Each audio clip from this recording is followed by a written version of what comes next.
everybody, welcome back to the One's Ready podcast. You're in the team room, and we have Colonel Vice Fallon. Appreciate you joining us. You bet, Peaches. Thanks, brother. Yeah, it's been a long time. Yeah, it's been a long time since we chatted like 20 minutes ago, but Yep. no, thanks for having me on here. It's been a long time coming. Yeah, absolutely.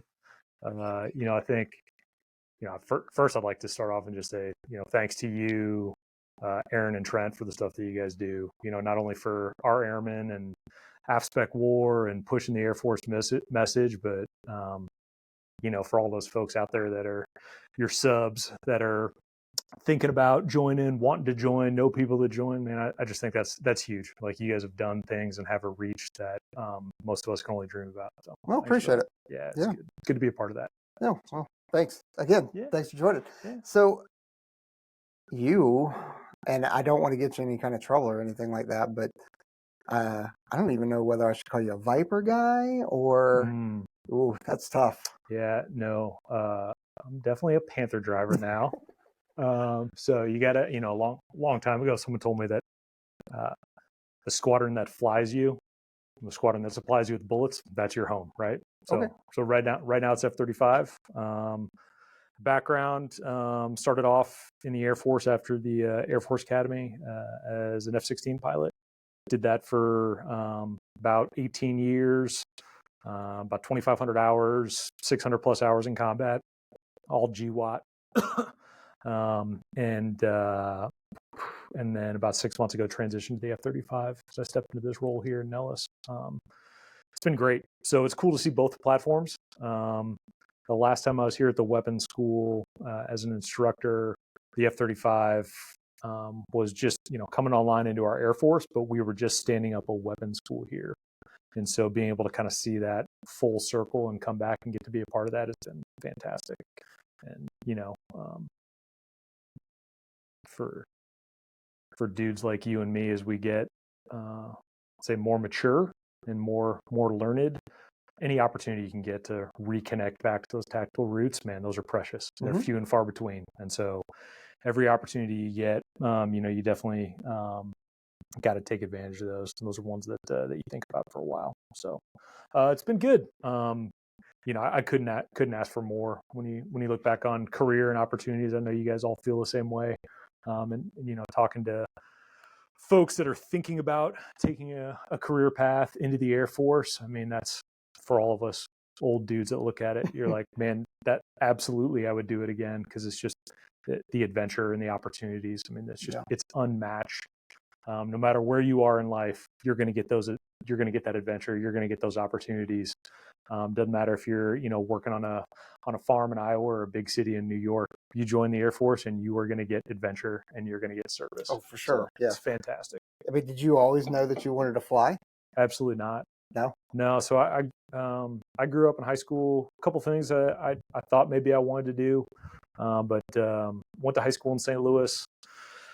Was decent at football, and got picked up by the Air Force Academy to play football there. Even once I got to the Air Force Academy, wasn't like, ooh, I want to go fly planes. Thought about cross commissioning, thought about doing some different things. And then eventually my senior year, finally, which is a weird part of the Air Force Academy, but you don't have a lot of interaction with pilots, especially fighter pilots.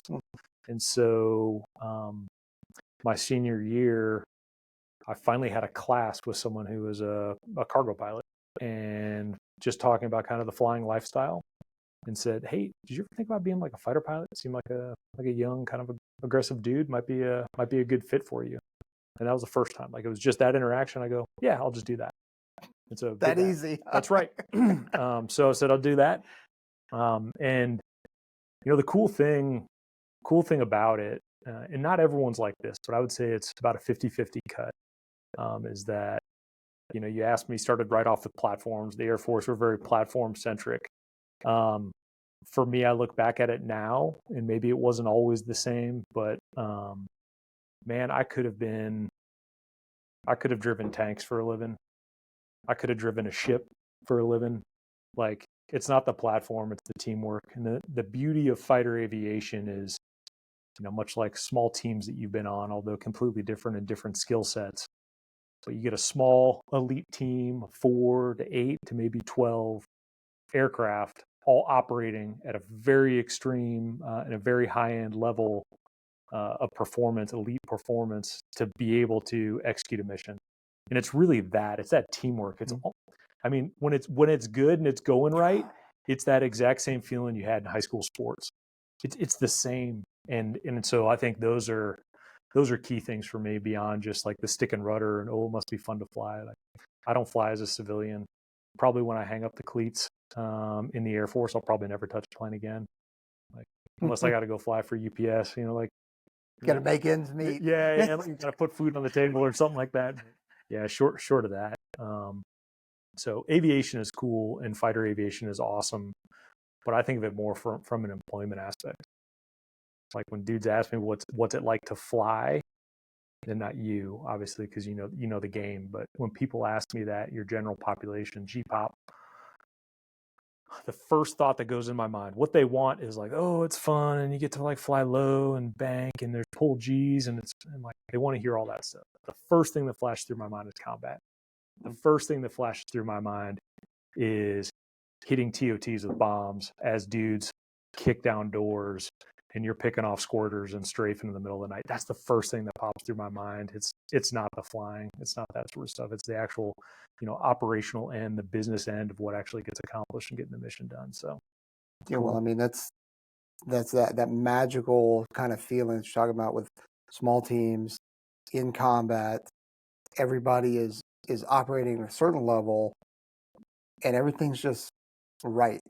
I mean, there's some shit happening on the ground for sure, right? And maybe us on the ground would disagree with like, hey, everything's going right, but at the same time, we're the assault force commander is talking to the JTAC and the assault force sergeant major, and we are synced up.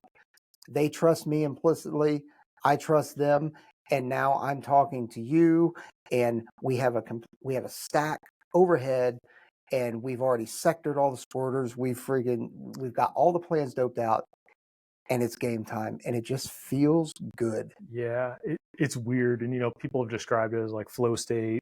That gets talked about a lot, which is great. I think that's a very useful paradigm, and love where that's going through our community now. It's also, and this is just another take on it. It also sometimes just feels like you're watching a movie. Like you're just like things are just happening and they're happening perfectly. And you're just kind of, even though you're doing things, you're putting down a couple rounds here and there, you're putting in your 2 cents, but man, you're just kind of like watching. And it's just like things are operating around you and going perfectly. And then the other part of that, which is attached to any deployment that you always forget, especially in our position here, just doing training here in Nellis, being able to see the business end of our country at the strategic level and being able to see like what that means and how cool that is. And you're like, not a lot of other nations do the things that we do.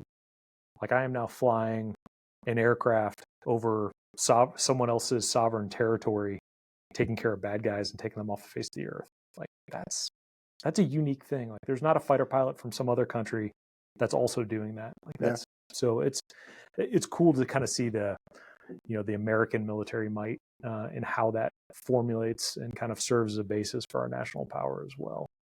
But yeah, it doesn't get any better than this lifestyle. I mean, it's really, you want to talk about a life well lived.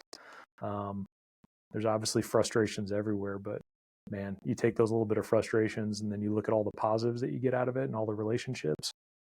Man, it doesn't get any better than that. Well, I mean, we can go back to the combat, but I mean, just on the point that you're talking about right now, the life that kind of you've been able to live, right? You've been overseas, not just in a deployment kind of thing, but or in training, but you've lived overseas too. Right. Yeah. I mean, Yeah. So when I, first got my wings and then trained in the F-16, my first assignment was in Korea.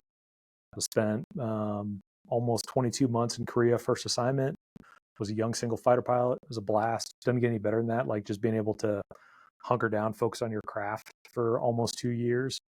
And then moved to Japan and then spent the next 2 years in Japan prior to coming here for weapons school as a young instructor. But yeah, that sort of opportunity, regardless of what your career field is, being able to see other cultures. And I mean, you're the same way, but when you look back and you're like, man, I spent almost 7 years out of my 20s in Asia, in another country. Like that's a significant chunk of your life that 99% of the rest of the US population is never going to experience that. Like, even if they're well traveled and they've done things, those are trips. You didn't live like that. So it's cool. And it can be a sacrifice. But man, that sort of opportunity, I think that personal and obviously professional, but mostly personal growth of just being able to see that, definitely broadens your perspective as to what life could be like. And and you see, and it's even cool when you get off base in the Middle East, and you can see little facets of American life, or see little facets of little pockets of goodness in every single culture. And you're like, man, that's really awesome. That I spent over a year of my life in Kuwait, and the Kuwaitis have a really cool thing in their culture where they vie for and lease lots of land from their government, and they go out and set up camps and tents out in the desert off these lots of land, and they camp for about 6 months a year. And being able to see that and be a part of that, you're like, man, that's like, just how unique is that to walk into someone's tent, their camp that they have set up in the middle of the desert, and spend some time. And so, I mean, those sort of thoughts and experiences just can't be beat. Can't get those anywhere else. Yeah, no, you're right. You definitely pick the good and the bad out of some of the cultures, and it's funny because you get to see some of the things that are whether it's portrayed on the news or social media or stuff like that, and you're like, they've got it wrong. They're reporting on that wrong, or they are misconstruing what this is, because hey, I live there or I experienced this, and you've got a little bit more truth data on what it actually is, right? Versus, well, they're telling me that, so it must be factual, Yeah, or just like everything else, like there's trade-offs, and so you hear about the bad, and it's not necessarily even that the news got it wrong. Like, sure, that's bad, but that was a cultural trade-off. And oh, by the way, look at what they have because of that cultural trade-off. Like, they have very low crime rate, and their families stay together. Like, okay, cool. Like, it might be a good thing. There's trade-offs everywhere, right? Yeah. So you said 600 something combat hours? That's right. Yeah. Jeez, that's a lot of time. A lot of time in the cast wheel. Yeah. So most of that was casts. Maybe 200 hours of that was truly burning holes in the sky, doing defensive counter air versus over the skies of Syria during the late stages of OIR in 2018, 2019. And that was good. So there was some good stuff there, but yeah, the close air support mission and role definitely will always have a place in my heart. Whether we're doing it for special ops teams or big army. My first real deployment was just prior to our first withdrawal from Iraq in that 2011 timeframe. We lost the SOFA agreement. We pulled all our troops back, kind of did the fallback from Mosul all the way down, and then eventually a K crossing, which was my last sortie in Iraq. Actually have an eval that says Vice flew the last F-16 combat sortie in Iraq, and that was true for about like 9 more months, but anyways, so seeing all those different experiences and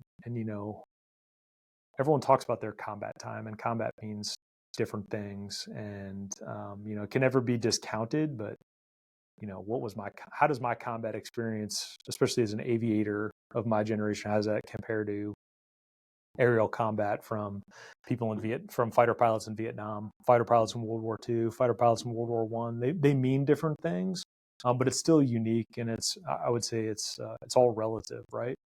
And so relative to me, that was a formative experience, and something that, you've known me for a while. I'm not big on a lot of things, and kind of, I'm pretty lighthearted about most stuff. combat time for anyone, I think that's a special thing. I think that means something. Even if those times aren't as action packed. And as you know, sometimes when things are going well, they're boring, and there's not a lot of action over there, and that's a good thing. Well, yeah, it's definitely not like the movies where every day you're going out. I mean, yeah, there were days that we did 4 hits a night, Yep. which was bonk. That was just nuts, and it was draining. And there would, it'd be a week long just sitting on our asses, mission planning until more targets came up, and then we go out and do a bunch of hits. But I mean, it's there were more sitting around and mission planning and shooting and going to the range and training partner force stuff like that than there are, straight up firefights. Yeah, bagging dudes. Yeah. It's and so that's definitely been the name of the game for your combat aviator for the past 20 years during GWAT. But it's also unique, and once again, I've already framed it with my experience doesn't compare to even other people who were in GWAT. There's just luck of the draw or different times, different experiences. So I will never try to argue that my combat time is X compared to yours, because it's all relative. And it's nothing compared to what people have experienced in the past. However, there's some very unique times that you find yourself in, and I think going back to that flow state, there are times when you will find that nothing but that intensity of combat, even if it's not like the most like difficult suicide mission, number one dude in the playing deck that we're trying to go after, but just knowing that it's combat and knowing that you're going to take someone's life and that people's lives are on the line, that those stakes, I truly believe in that stress and performance curve. And those are times when, man, you optimize everything around that action and that execute. And you see it amongst everyone that you're flying with. You see it amongst everyone on the ground, that everyone starts to naturally sync up as that stress level starts to increase. And it's then time to go kinetic. And there is nothing like that first drop that you have in combat when you release live weapons off your aircraft for the first time in anger to kill someone on the ground or to blow something up. In that, getting your heart rate going. I mean, that heart rate's going, even though, your kind of time dilution and how long tasks take, and you look back on it and watch the tapes, and you're like, oh, that was like 10 seconds and it felt like 9 hours. And you go through and you're like, man, I've done 15 weapon systems checks, and I keep doing them just to make sure that I don't screw something up. And then you're like, I actually, I did that 3 times and it took 15 seconds. But in your mind, you're like, man, this took like 9 hours. Yeah. And then, seeing that you've got everything, and then just like everything else, the enemy gets a vote or something goes wrong. And really seeing that something that we discount, that muscle memory and that training matters. And as things get more stressful, the reason why training day in and day out is so important is because you're doing so many other things, you're monitoring so much other stuff that's going on in that combat high stress environment, that I'm sure the first time you ever pulled your trigger, you weren't actively doing anything to think about it. You were just rote memory, muscle memory, pulling the trigger, because that's what you had done thousands of times before. And it's the same way in jets. And it's almost ends up being towards the end, like when you're driving home at the end of the day, and next thing you know, you're just in your driveway and you don't remember anything. And it's weird how that happens. And it only happens usually in combat, where you're like, oh, I just dropped like 2 bombs, and I just did that out of like muscle memory and did all my checks, and it was successful. Yeah. But I wasn't like actively trying to do that. My body just did it because I was just trained to do it. So And I think, I think those are the things, and you guys have definitely hit on cultural trends and trends through our military, through standards and training, and how, that continues to ebb and flow, maybe just ebb. But I think that's where old dudes like you and me need to go in hard, that the basics matter and that muscle memory and those sets matter. And we can chalk talk all we want and white card things and say, oh, they'll get it eventually. The young guys will get it eventually. It's like, you need those reps on the range. Mm-hmm. You need those reps.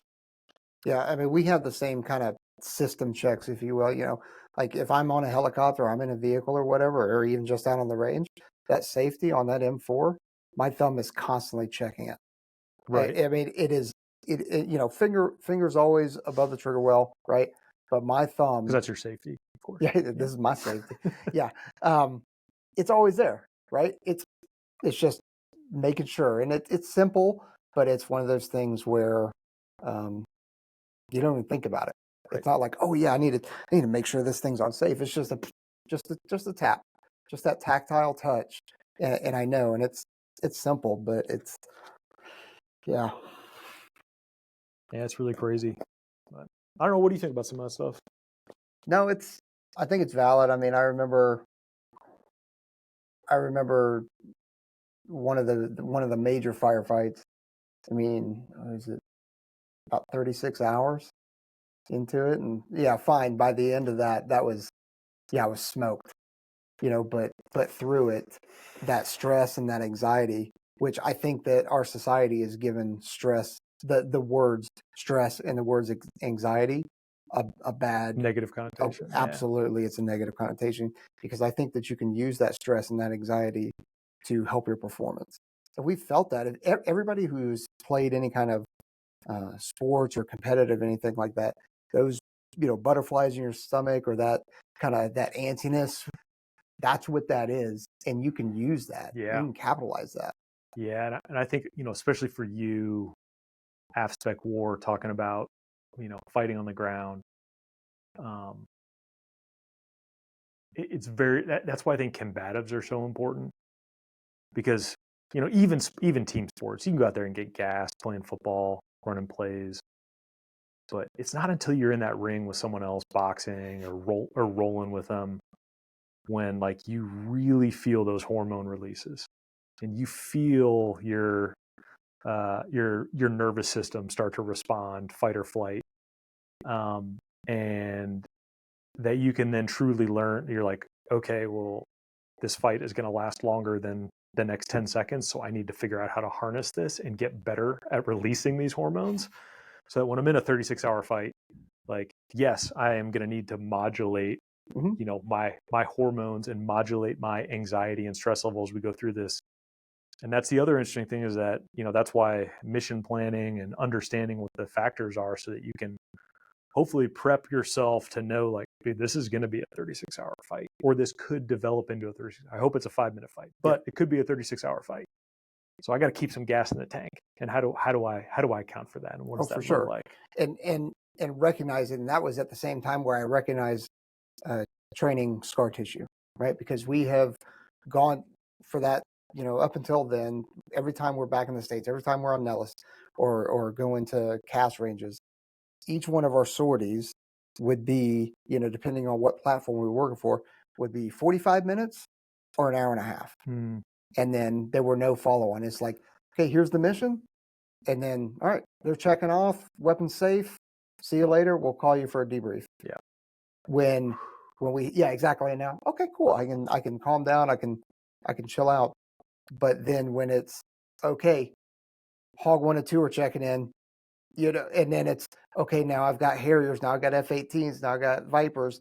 You're like, okay, cool. And we're still going, Yeah. Like when you realize that your standard, just like everyone when they deploy, your 12-hour duty day, when you realize that your 12-hour duty day is actually doing your active mission. Yeah. Like it's like when you're out on a team, your 12-hour duty day, like you're not picking up like a shift at the DFAC, right, to do anything afterwards. Like all 12 of those hours are going to be on the fucking bike. Yeah. But you guys are in the same boat in terms of, okay, yeah, you're at least limited on munitions, right? Yeah. But you will be in the fight, air refuel, go back to the fight.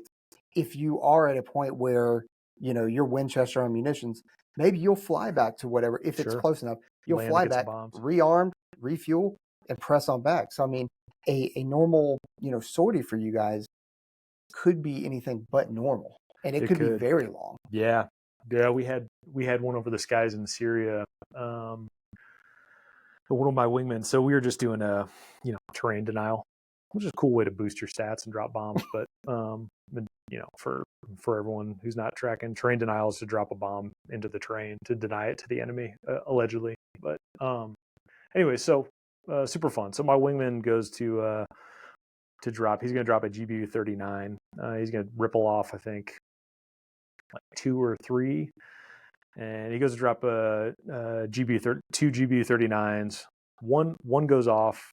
They're pretty smooth off the rail. It was at night, so you can't really tell like what releases, what doesn't. And the things fly for a couple minutes because those things can go far. So they fly for a couple minutes, and then finally JTAC's like, "Yeah, we got one spot, or we got 2 spots. Obviously, we were looking for 3."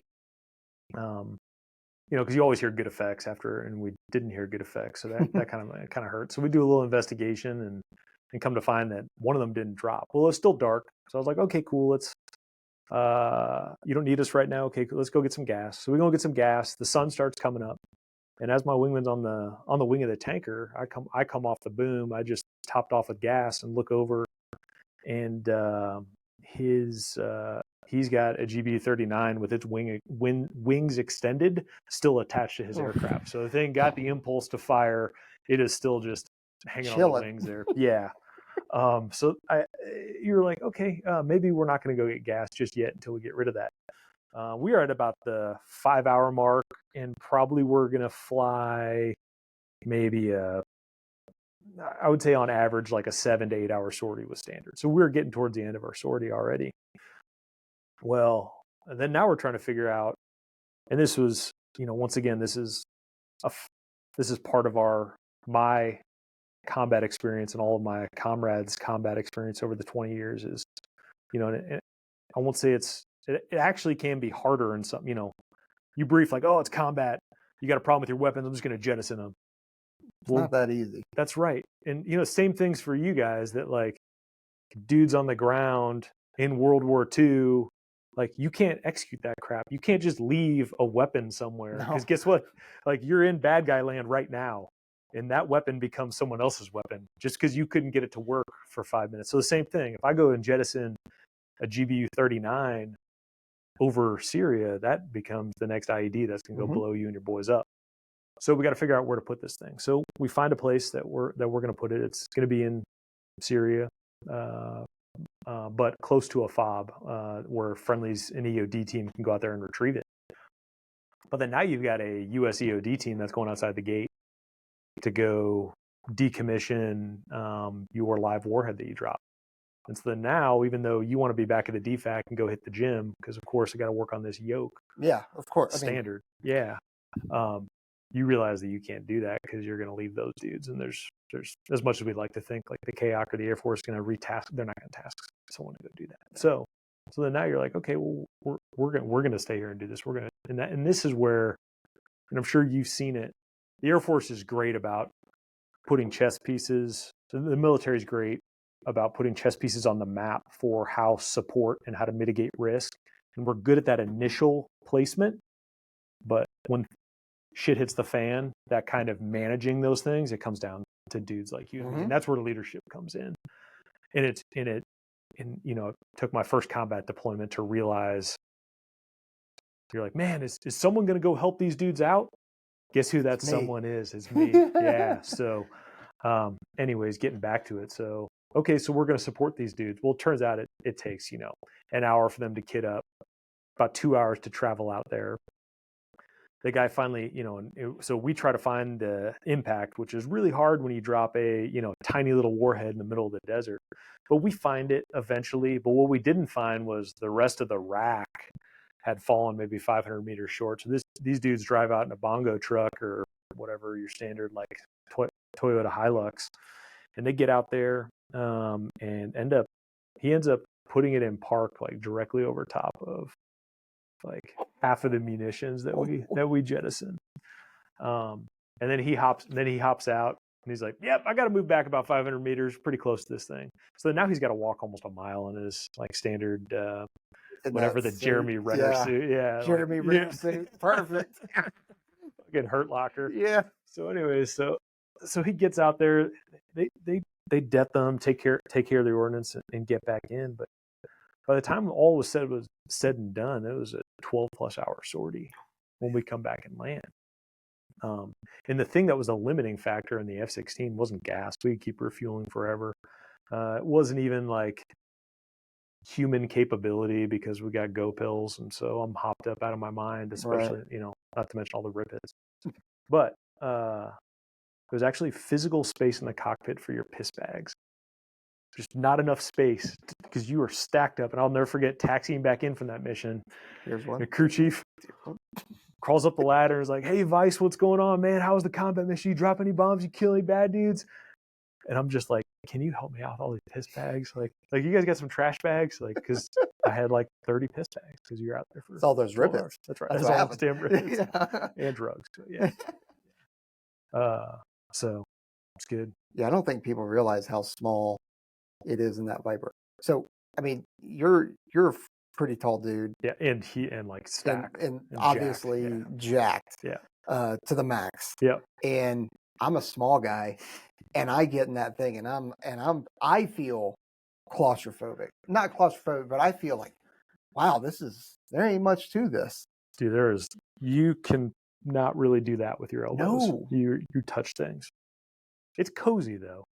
It's like a mummy sleeping bag. Yeah. No one's ever gonna say that a mummy sleeping bag is like spacious, but once you get in there, it's cozy. It's nice. Yeah, it's cozy.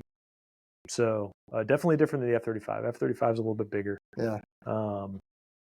So it's nicer in that regard. But yeah, man, that F-16 is a tight cockpit, and that was designed to fly, sorties, at a time when we were in the Cold War versus Soviet Union, fly out of a base in Europe, do a quick strike, go back, land, refuel, and do all that. So we're talking, 2-hour missions, maybe 1 hour refueling, maybe a 4-hour mission.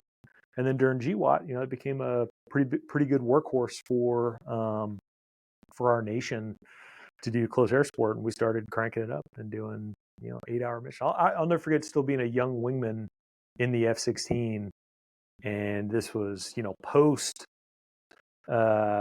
shock and awe 2003 kicking down the door, and we started like really picking up CAS as a primary mission, or NTISR as well, and that's when I'll never forget, dudes were like, they flew like a 6-hour mission, and here we are like after Libya, dudes were doing 12-hour missions during Libya. I mean, it's weird how that's changed in our psyche of fighter aviation. It's been all good, but yeah.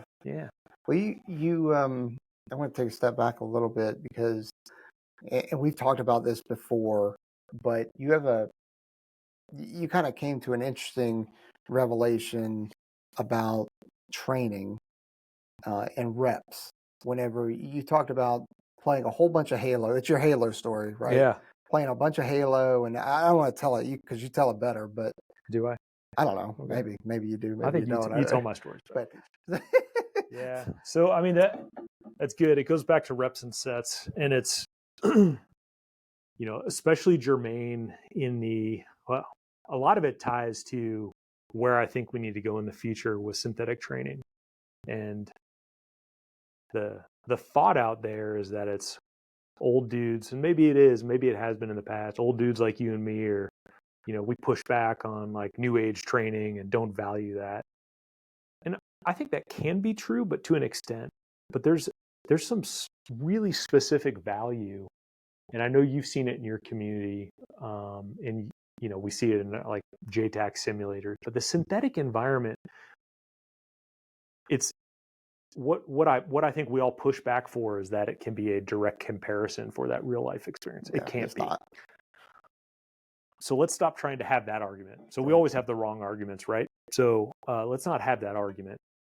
Really, the talk is, is synthetic and is it valuable in some areas, and what can we do with it? And for me, my revelation was, I was a young flight lead in Kunsan. So I'm a flight lead. I've upgraded. I'm doing well. Actually identified as someone who's, doing really well as a young F-16 flight lead. And maybe had some drinks. It's Kunsan. Yeah. Who knows? Anyway, so I mean, this is early 2000s, so Halo is hot. It might have even been Halo 2. But anyway, so we're playing Halo, me and a bunch of dudes. But I'll tell you what, it was so old. Like, we didn't even have Wi-Fi back then. It was a LAN party. We had no shit. Like, dudes were running cables through ceiling tiles to hook up to your local LAN. But anyway, so we're playing Halo, and made a bunch of other fighter pilots. And one of my good buddies, he's talking shit like he always does. Well, as he's talking shit from down the hallway, I can hear him. I go and like jump off of like this really tall, high like structure, land, and immediately like no scope sniper rifle from like 350 simulated yards right through the dude's head and just fucking drop him like hard, win the game for the team. And like in that exact moment, the thing that struck me at that point of not only just being fantastic and awesome at Halo, being an awesome fighter pilot who's recognized as someone talented, the thing that struck me at that moment was, why am I better at Halo than I am at my own primary mission weapon system? And it all goes back to how we train. And that right there, I was like, not going to have it. So the F-16 has, and all platforms have differing levels of simulators, ones that are just kind of like Falcon 4.0, Thrustmaster controls, Microsoft Flight Simulator, to then like, okay, it's definitely an F-16. It's been approved by the lead contractor in the F-16 case, Lockheed. It's certified that it's realistic like an F-16, but maybe it doesn't have all the displays. It just has a TV screen. And then you have, your full 360 dome that are moving. Linked together with other platforms. And so you can all simulate a fight. Well, every F-16 unit has just your basic base level trainer that they keep in their vault, but no one uses it. No one uses it. So me, for the next 5 years of my life, even as a weapons officer with this patch, I would sit back there, and if I was bored, done doing like my whatever creep tasking I had, I'd get that stuff out of the way and I'd go hop in the simulator. And I'm just in there just doing like basic bomb dropping, basic missile shooting, just those kind of reps and sets, and just doing that over and over again. So it was just muscle memory. You would think that we do that in fighter aviation, and to this day, we do not do that in the way that we train. The same way that like I would expect someone to be a champion or elite at any sport or musical instrument or mathematics, those reps and sets, we do not impart that into the way that we train our basic people. It's almost like it's seen as beneath. And it's like, especially once you start to build some of those credentials as a flight lead and instructor pilot, doing that is almost going backwards, because the built-in assumption is that you know how to do that stuff and you can do it. And I would challenge that we can all be better. And just because you might be the best person on the base doesn't mean you can't be better yourself. And I think that's in particular something where there's synthetic environment, something that I can't, it would take 20 plus years of doing nothing but flying a fighter and doing a very basic mission set, millions and millions of dollars to be able to get that experience. Or I can go hop in a sim and get that for free over the course of a year. Right. The cost difference That's is right. enormous. And you can just go rep, reset, and just keep doing that. Yeah. And then the bigger thing, and when we talk about future and advanced technology with AI, is I want AI to be able to teach Peaches how to be the best based on what it knows you need. Not just I show up and I do the standard pipeline training, like, here's the given scenario that we give every single student. Here's what trips up every single F-16 pilot. So we'll give them that scenario and hit play. Like, maybe I do that first, and maybe I have to do that every once in a while. But like when I log in, the system knows, when I'm scheduled to go fly for that hour in that simulator's like, oh, this is Vice again. Oh, Vice sucks at this. So this is all I'm going to do for him. Like, oh, Vice will never get this one. And that's the level of training that we need. Like, everything should be tailored. I think the days of, it's funny that, and I think as we continue, as our all volunteer force continues to morph and change and become more advanced and super in ways with next generation warfare, our training needs to evolve. Out in many ways, our training and the training that you and I definitely experienced is not that much different than we've gotten better because of the global war on terror, and that's part of the goodness of real operational. But like, our training pipeline wasn't that much different than 1950s / Vietnam era stuff. Yeah. Kind of like, let's just do it for the masses. You have to achieve this level of performance at this skill, and then you can do this skill. But it's not about optimizing. And I think we're beyond that. And there's so little, I think the margins are so small, whether we're talking our own budget and in money and fiscal issues, or whether we're talking the enemy's capabilities, the margins are just small. And so I need everything optimized. Yeah. I can almost the entire force needs to be optimized the same way that AFSOC has been optimizing through the 20 plus years of GWAT. And I think we just all need to do that across the force.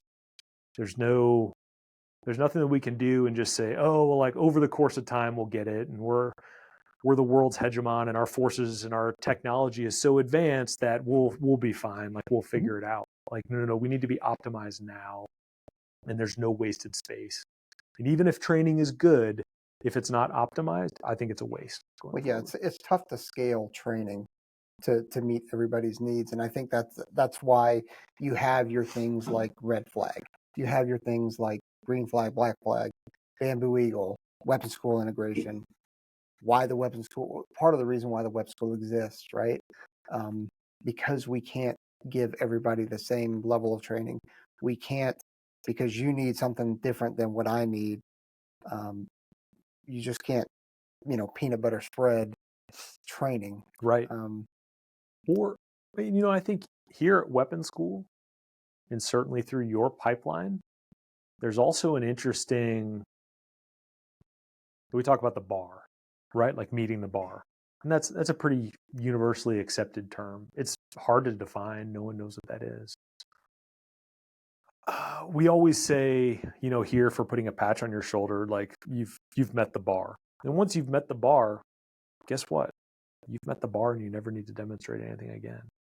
Which isn't always true, in that it's seen as like, okay, cool, you're never going to get better, or you're never going to have any more training opportunities. There's always there. And especially if you're personally and internally driven, like most of our individuals are, people are going to continue to get better. But it's that we don't have a system in place to necessarily continue to iterate on that. And I think that's also a blind spot in our communities here at the Weapons School, is that once you put a patch on your shoulder, it's like, oh, you've met the bar. Like, you're it. Now it's time to go make everyone else better. That's true. But can we also talk about how we can make this person better as well? And I think that's where I think that tailored instruction, hopefully facilitated by future advanced tech, can really help to kind of fill in some of those gaps. But we need to all get better. Yes, we do. We've got to get better, and we can't rest on, okay, yeah, it's great. Sure, we've met the bar, since we're using the Weapons School analogy. Yeah, we've met the bar, we've got a patch, but that doesn't mean that you stop. Right. You've got to continue to get better. And I think that's one of the things that I know that you're wanting to kind of explore, in the way that, okay, yeah, the Weapons School right now makes patches, right? We have instructor cadre that are, the best at their platform or their mission set, or whatever they do.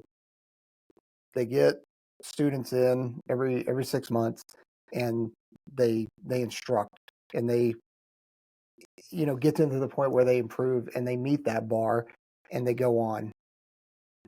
But I think recognizing that we have to improve the instructors as well, I think that's something that I know that you're trying to explore. Yep. or not trying to, but you are exploring on how do we continue to develop, how do we continue to not just look after, but definitely improve the instructors. Right. And there's a huge human performance piece in that, right? And that's a lot of it is human performance. There's also just the regular training in that we've developed these training models that once again are, 50 multiple decades old in these paradigms for training. And we're at the end of them. Like here at the weapons school, we are at the end of that training model. Now, granted, there's other trainings to, for command and leadership and in other experiences. So I'm not saying that this is the end of Air Force training at like the major level, but in your platform and tactical level, it's about the pinnacle.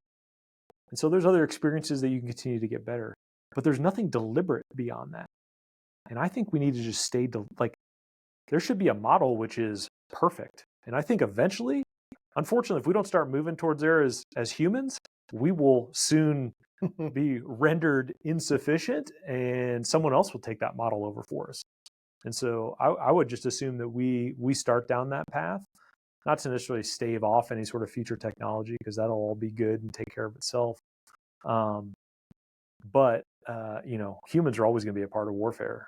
The nature of warfare ain't going to change. The character of war can change, and it certainly has already and will continue to morph. But the nature is going to be the same. It's going to be a human endeavor, and you're going to need humans involved in that. You're going to need humans on the ground, especially. So I think, for us I think we need to relook at the model that like once you get to this level, you're done and you're good. Like there needs to be active training models to, okay, you showed up at your team and there's qualifications and making sure you're certified. And there's things like, okay, you haven't done this in a while. Let's get you respun up. But the assumption is still that you're a full up round. And I think we should get away from that full up round bar mentality. And like the scale is infinity. I'm trying to just continue to make you better. That's right. So, and that never stops. You're a colonel. Every time I go out there and fly in a jet, you'd be amazed how low the expectations are for me. You'd be amazed. I'm fantastic, and I go out there and just beat up on all the young guys, but they don't expect me to. There should be expectations for me. Yeah. Like there should be training programs. And so, if you think I'm as bad as they all think I am, there should still be a very deliberate program to get me back up to speed, right? But that doesn't exist, to be honest. So, and some of that's by design. Like no one needs Vice and Peaches. Although I would argue that they do. They literally asked for you. So a couple weeks ago. Yeah. So yeah. But yeah, I don't know. It's interesting. It's interesting where, a lot of that probably just goes to the way the military is designed about youth, right? Because you and I are the old guys and we're 42. Like that's not really old. That's not even close to being old. Right. But we treat it like that in the military because everyone else is 18. So,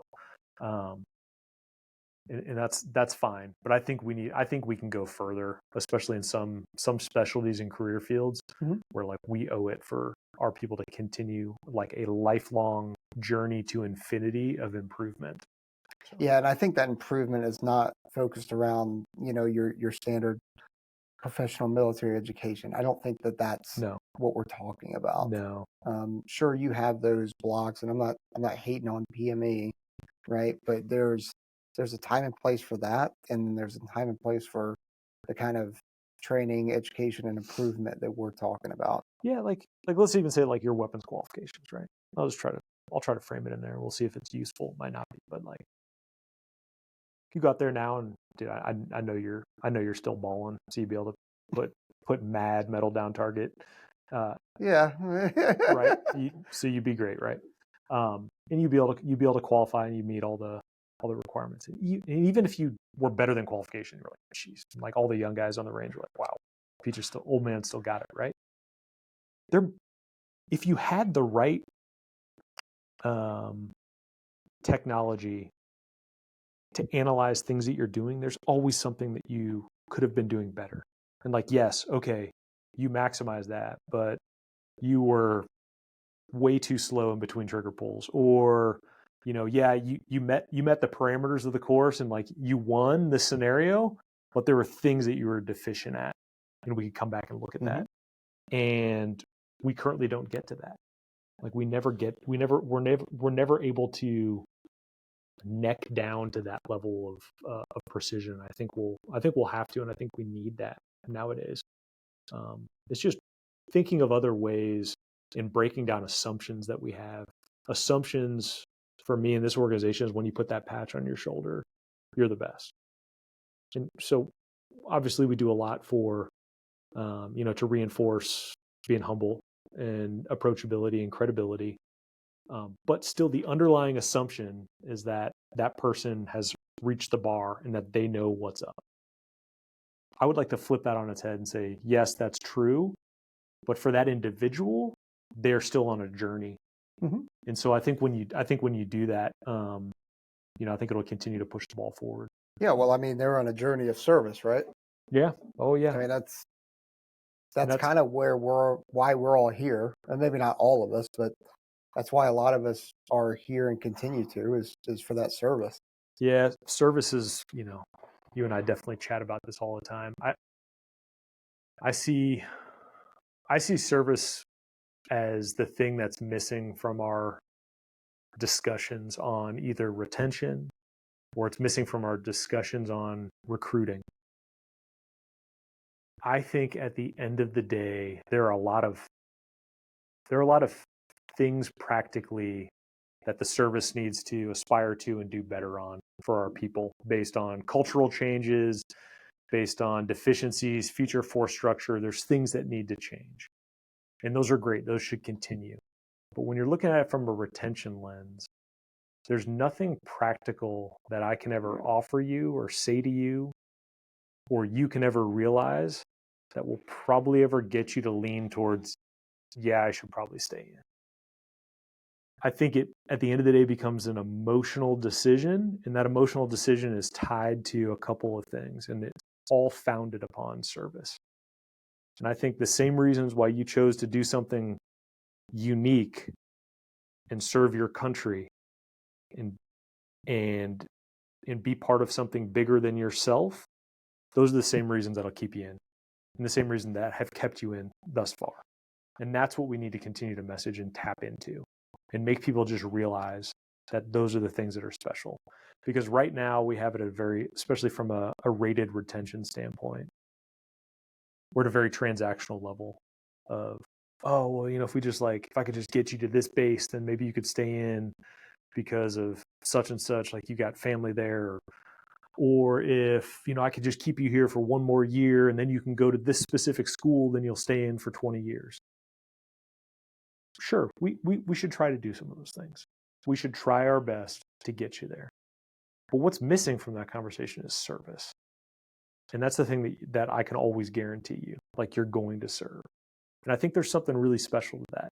And a lot of these times, I've seen it in people's eyes that when I say, dude, what would I copy what you're asking me. You're asking me for some sort of assignment, and that's fine. We can work on that. But you're also thinking about getting out of the military and getting out of flying fighter jets every single day. What would you, as a brand spanking new first lieutenant fighter pilot, what would you tell yourself right now? How would you see that? And I think at some point through this career, we kind of lose the forest for the trees. And I think we could do a better job as a service and better job specifically as leaders to reinforce why we're doing things and why it's important and how special it is and unique it is. Because all it takes is for dudes like you and me who are on the other side of 20 to know actually, like, time is short. Time is not long. Like, dude, time is short. Time is short on this earth, but time is short in this military. And this is awesome and this is good. And man, I got to harness this. And when I see people jumping over the side and they're never going to get that experience, it breaks my heart. Like, absolutely breaks my heart. Because I think they're tied very much into, because of our messaging, a very transactional, practical discussion on how I can fit my life into service and fit my life into the Air Force. No, Like, that's the wrong way to look at it. You need to have red lines in your life. Like, okay, my wife just started a brand new career and she cannot move. That's a red line. Got it. Or I'm not moving my kids again because they're about to start their junior year in high school and they've already been to 3 high schools. Got it. That is a red line for you. But let's work to give the service as much space as you can around those red lines. So let's refine those and let's not induce red lines where they're not really red lines. It might be a deficiency and it might not be ideal, but let's not make a red line where there isn't a red line. And let's realize at the end of the day, like we're all here to serve so that you can stay on the team and get those experiences. Because I've seen it in people's faces. I've seen it in friends' faces that there's a missed opportunity there. And they went on to do great things and they're fantastic. They're happy and they're taking care of their family and that's great. But if they would have had the experience of taking a fighter squadron downrange, go to combat, bring them all back home safe, I think they would want that, in the tank when they're 80 years old. Yeah, I mean it's an interesting thing when you're talking about servitude and service of others, right? And then you can say it's a service of your nation, service of the Air Force, but really, depending if it's a fighter squadron or a special tactics squadron or something like that, you're in service of those at that human level, and then taking them downrange or taking them on training trips or whatever it is. Um, it's that human connection that I think is what it's all about. Yeah, and especially as instructors, as weapons officers, I think service is at the heart of everything we do. Like, nothing other than service forces you to run a program for someone that is only geared to make them the best person they can be, and then you're going to literally spend time, massive amounts of time, away from your family, away from other stuff that's going on in your life, just to make that one person better.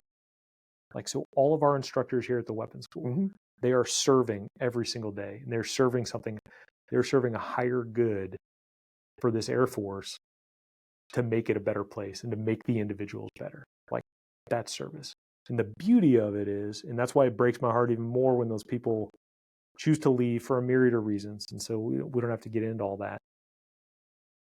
But like, that's exactly what they're going to do for the rest of their career. And they're geared to it. And they're the best at it, at serving. So that's why it's so important. And that's why it's such a hit to our Air Force, beyond just being difficult for me.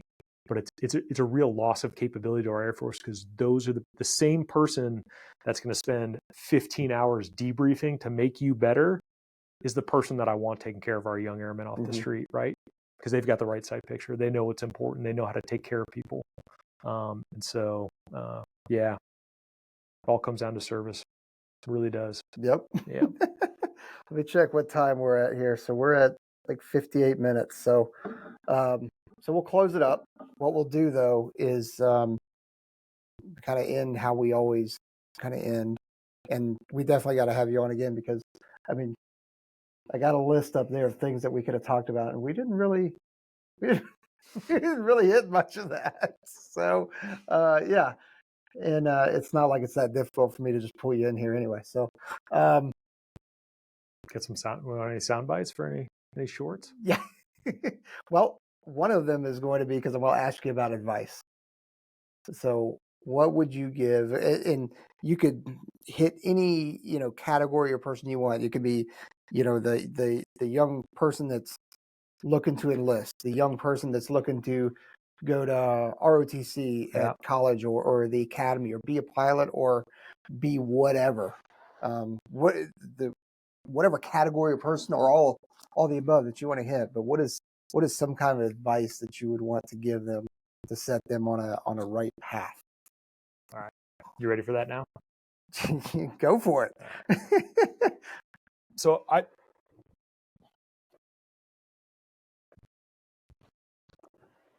don't think it's that dissimilar than what we were talking about with service.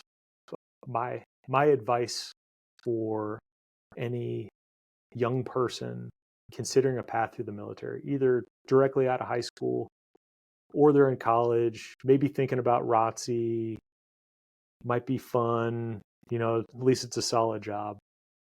What I would tell them is to believe. Hit the I believe button.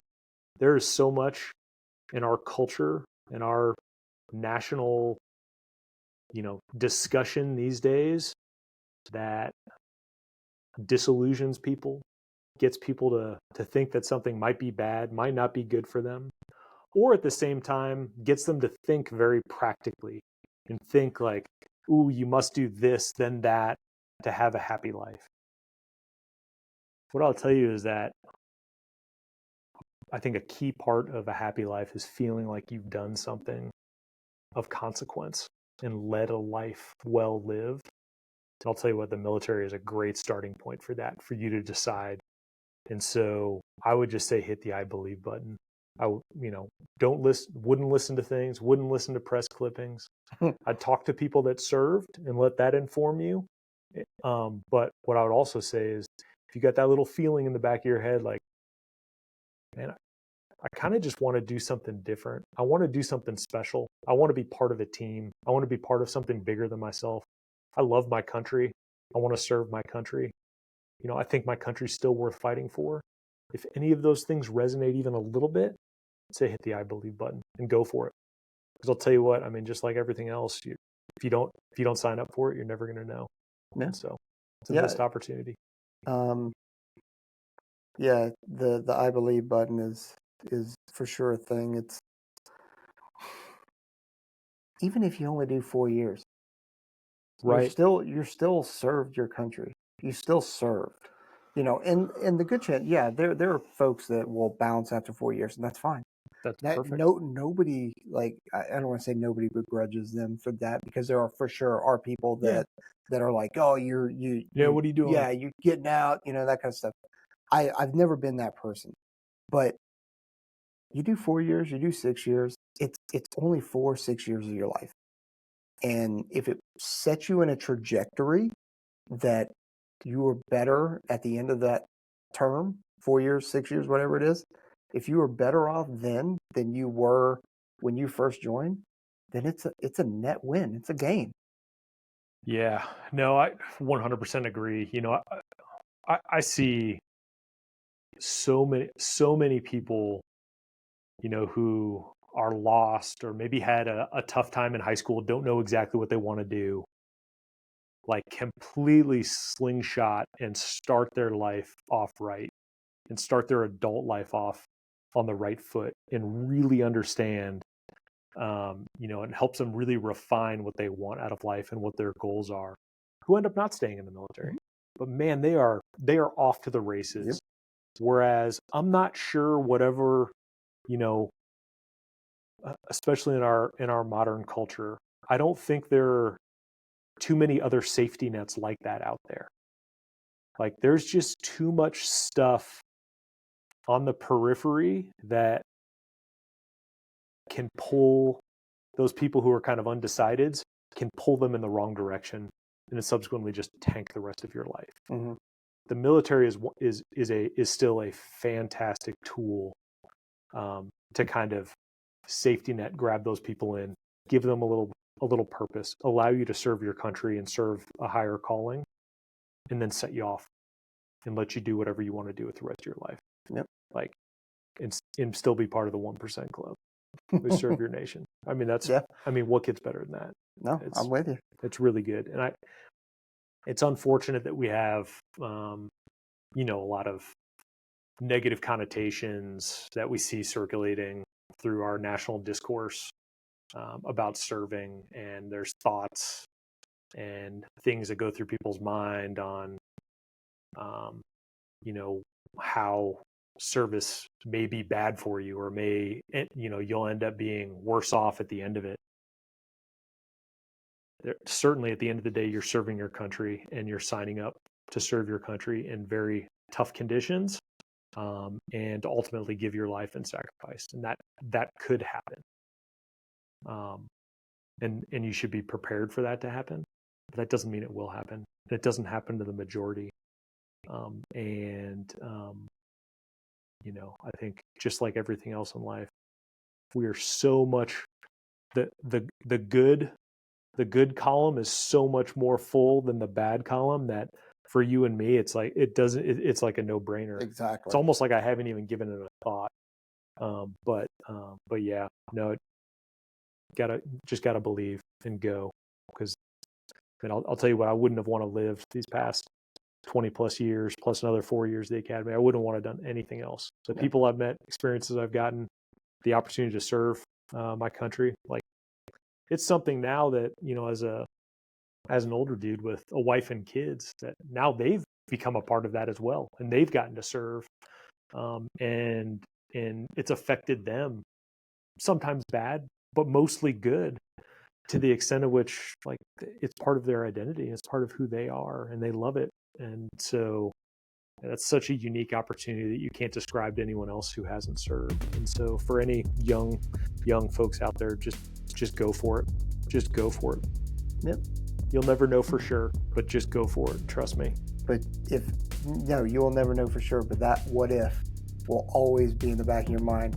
Yep. And then you'll miss your window to go in. That's right. And then it'll live with you for forever. That's right. I mean, no matter where you go in society, day in, day out, you always meet that person that's like, oh, I almost joined up. I almost did this. And you're like, well, instead you're doing that now. Yeah. The people that actually served, they're doing, like, fantastic things in this world. So I agree. Tells you something. Well, Vice. Thanks, brother. Thanks for having Absolutely. Not having me, but thanks for thanks for having me at the web school. How about that? Thanks for coming on. All right, we're out here. Later. Get back to work, peace.